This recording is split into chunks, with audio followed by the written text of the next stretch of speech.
एकीकडे मोहोळमध्ये चक्क हॉटेलमध्ये ईव्हीएम मशीन सापडलं, तर दुसरीकडे अकलूजमध्ये देखील काय प्रकार घडलाय बघा। जिल्हा परिषद निवडणुकीच्या रिंगणात असलेले उमेदवार अर्जुन सिंह मोहिते पाटील यांच्या मुलानं मतदान केलं होतं। आता या गंभीर प्रकाराची दखल घेत सोलापूरचे महसूल जिल्हाधिकारी संतोष कुमार देशमुख यांनी संबंधित उमेदवार आणि कर्तव्यावर असलेल्या अधिकाऱ्यांवर कडक कारवाई करण्याचे संकेत दिलेत।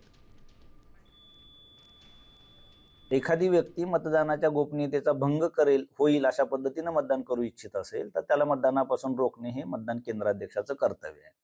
ते रोखण्यासाठी पुन्हा त्यांनी पोलीस कर्मचाऱ्याचीच मदत घेणे अपेक्षित होतं, परंतु इथं देखील जो व्हिडिओ टीव्ही न्यूज मधून समोर आलाय तिथं असा काही विरोध होताना दिसत नाहीये मतदान केंद्राध्यक्षाकडून। उलट ती व्यक्ती मुलाला मतदान कसं करायचं हे पण समजावून सांगू शकते। इतक्या सहज सोप्या पद्धतीने त्यांनी हे केलंय।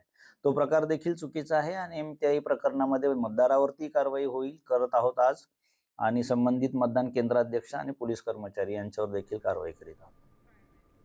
दुसरीकडे छत्रपती संभाजीनगरमध्ये निवडणूक कर्तव्याकडे पाठ फिरवणाऱ्या कर्मचाऱ्यांविरुद्ध प्रशासनानं कठोर पाऊल उचललंय। जिल्हा परिषद आणि पंचायत समिती निवडणुकीच्या प्रशिक्षणास दांडी मारणाऱ्या 119 अधिकारी आणि कर्मचाऱ्यांवर गंगापूर पोलीस ठाण्यात गुन्हे दाखल करण्यात आले।